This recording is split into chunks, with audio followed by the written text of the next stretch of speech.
सबको जय माता जी की। मैं महिपाल सिंह मखना, श्री राजपूत कर्ण सेना का राष्ट्रीय अध्यक्ष। आज महाराणा प्रताप के सम्मान में पूरी दिल्ली में हजारों की संख्या में राजपूत समाज के युवा पधारे। उनके मान सम्मान की लड़ाई में हम लोग खड़े रहे और आपकी ताकत के सामने बाकायदा एमसीडी ने, डीडीए ने लिखित में ये दिया है कि हम नई प्रतिमा 10 से 15 दिन के अंदर अंदर उससे बड़ी, उससे भव्य, उनका स्टेचू जो नीचे थोड़ा हाइट कम था उसको भी बढ़ा के लगाया जाएगा, वो माना है।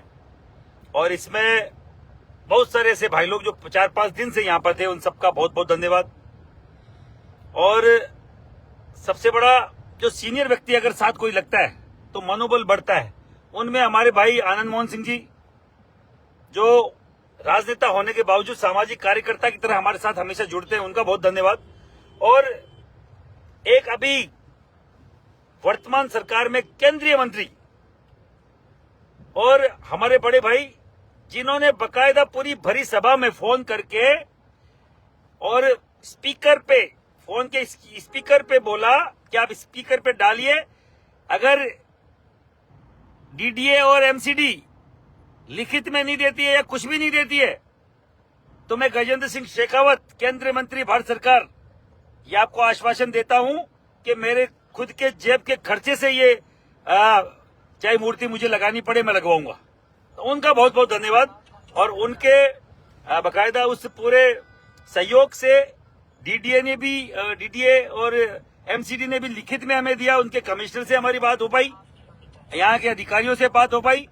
हमें अंदर जाने का बकायदा यहाँ पे वो नहीं था, परमिशन नहीं मिली थी, तो अंदर नहीं जाने दिया, क्योंकि परमिशन होती है। फिर भी इन सब चीजों का सकारात्मक रहा। वो आने वाले हर एक व्यक्ति का धन्यवाद, मेरे पदाधिकारियों का, हर एक व्यक्ति का, जो राजपूत समाज की अगुवा बन के आए, वो हर एक व्यक्ति का संयम बनाए रखा, अनुशासन बनाए रखा, हजारों की संख्या में भी, और बहुत अच्छे से इस प्रकरण को आप लोगों ने निपटाया। लोग कहते हैं कि आप प्रोग्राम में नहीं आते। भाई, प्रोग्राम में तो नेता आते हैं, हम तो प्रकरण में आते हैं। हम तो प्रकरण में आने वाले लोग हैं। प्रोग्राम में सामाजिक कार्यकर्ताओं को कौन बुलाता है? प्रोग्रामों में तो एमएलए एमपी को बुलाया जाता है, मंत्री मुख्यमंत्रियों को बुलाया जाता है। हम तो प्रकरण में आने वाले लोग हैं। कहीं पे भी प्रकरण होगा तो महिपाल सिंह आपको आगे दिखेगा, क्योंकि प्रकरण में ये नेता नजर नहीं आएंगे, प्रकरण में एमएलए साहब नजर नहीं आएंगे, बड़ी बड़ी बातें छोड़ने वाले एमपी साहब नजर नहीं आएंगे, मंत्री महोदय नजर नहीं आएंगे। प्रकरण में महिपाल सिंह मखना जैसे वो जुझारू लोग नजर आएंगे, जो समाज के लिए 20-20 साल से जूझ रहे हैं सड़कों पे। तो आप सब लोगों से निवेदन है, एक काम सल्टाया, स्वाभिमान की लड़ाई हमने लड़ी और उसमें विजय पाई। दूसरा एक सबसे बड़ा काम, जो स्वाभिमान की लड़ाई आप लोग लड़ रहे थे, और उसी स्वाभिमान की लड़ाई में महाराणा सांगा के लिए एक पागल एमपी ने, राज्यसभा सांसद ने जो बोला कि राणा सांगा गद्दार, राणा सांगा के वंशज गद्दार, इसकी जबान काट लेंगे, इसका मुंह काला करेंगे और जहां भी दिखेगा इसका इलाज करेंगे। ये करणी सेना का फतवा है, जहां भी दिखेगा हम इसका इलाज करेंगे, छोड़ेंगे नहीं। इसने कैसे बोल दिया हमारे ऐतिहासिक पात्र के लिए कि इब्राहिम लोदी को हराने के लिए राणा सांगा ने बाबर को बुलवाया था। इब्राहिम लोदी को 2 बार हराया था, 1516, 1517, 2 बार।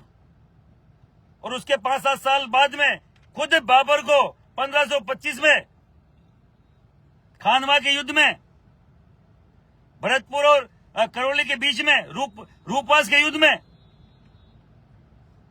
बकायदा नाक को चने चटवा दिए थे, खिला दिए थे, रेत चटा दी थी, यहाँ की धूल चटा दी उसको, और बोल रहे कि इब्राहिम लोदी को हराने के लिए। इब्राहिम लोदी को तो हमने खुद ने हरा रखा भाई, हम क्यों बुलाएंगे उस कमजोर आदमी के लिए?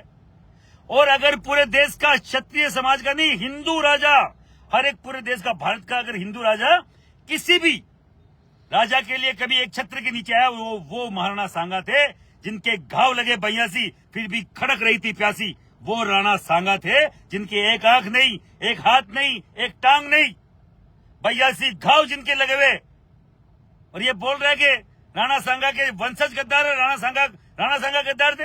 अरे शर्म कर पागल आदमी। और मैं अखिलेश यादव को बोलना चाह रहा हूं, तुम्हारे जो भी 30-32 एमपी आए हैं ना, ये एक पागल एमपी का चुनाव लड़ रहा था, पुरुषोत्तम रूपाला, उसने महिलाओं के खिलाफ अभद्र टिप्पणी करी थी, राजपूत समाज की महिलाओं के खिलाफ, और हम लोगों ने बकायदा बीड़ा उठाया था कि उसका सफाई कर देंगे, उसको खड़ा नहीं होने देंगे।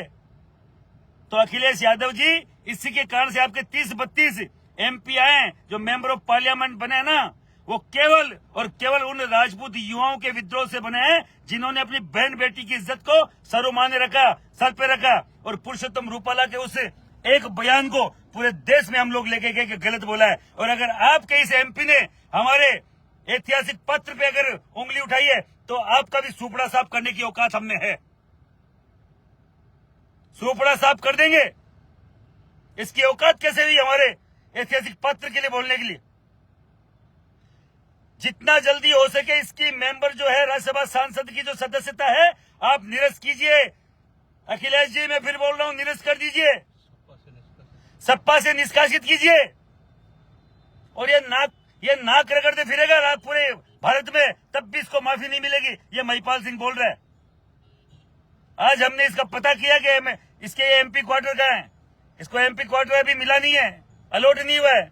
अगर MP क्वार्टर अलॉट होता तो दिल्ली की सड़कों पे हम थे, आज हजारों की संख्या में थे, हम बताते इसको बोलना क्या होता है। बंसाली भूल गए होंगे शायद, बंसाली कांड। हम बोलने में कम और करने में ज्यादा विश्वास रखते हैं। हमारी औकात कितनी हमें मालूम है, और इसकी कितनी है वो हम याद दिला देते। आज इसने जो घृणित बात बोली है ना, अभी भी दिमाग में चल रही है। 2 दिन से यही घूम रहा है कि इसने बोल कैसे दी, इसकी औकात कैसे हुई। और अगर बुलवाई गई है कि हर बार की बात ही एक बार बोल के माफी मांग लेंगे, पुरुषोत्तम रूपाला ने 500 बार माफी मांगी है और आज तक माफी मांगता फिर रहा है। हमने माफ नहीं किया। कैबिनेट मिनिस्टर बनने वाला था, कहीं का मिनिस्टर नहीं बना, MP बन के घूम रहा है, और बनने भी नहीं देंगे, बनने भी नहीं देंगे। मैं बोल रहा हूं ना, बनने नहीं देंगे।